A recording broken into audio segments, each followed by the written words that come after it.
Saya mohon untuk tenang terlebih dahulu. Ya, mohon dengan hormat kita kerjasama.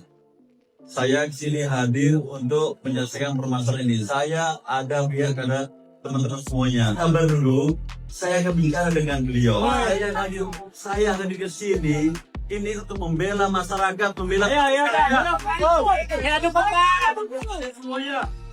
Nasib Ayu Puspita, pemilik WO tipu 230 pengantin, diperiksa polisi 4 jam langsung bebas.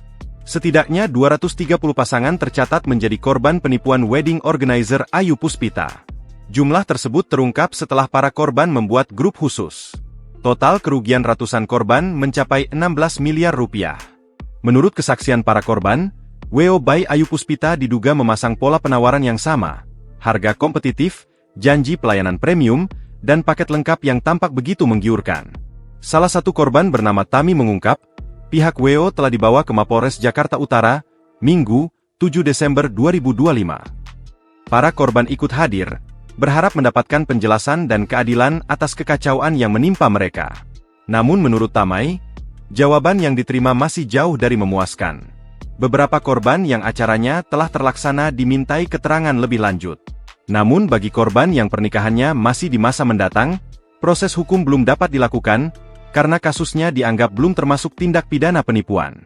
Di tengah berkembangnya informasi di media sosial dan grup korban, tersiar kabar bahwa pemilik WO sempat dibawa oleh salah satu keluarga korban ke Mapolda Metro Jaya. Namun harapan korban mendapat titik terang kembali meredup ketika kabar lain menyebutkan bahwa yang bersangkutan justru bebas setelah pemeriksaan selama 4 jam. Pihak WO dibebaskan dengan alasan telah bernegosiasi dengan korban. Namun demikian hingga saat ini belum ada pernyataan resmi dari pihak kepolisian. Download Tribun X sekarang, menghadirkan lokal menjadi Indonesia.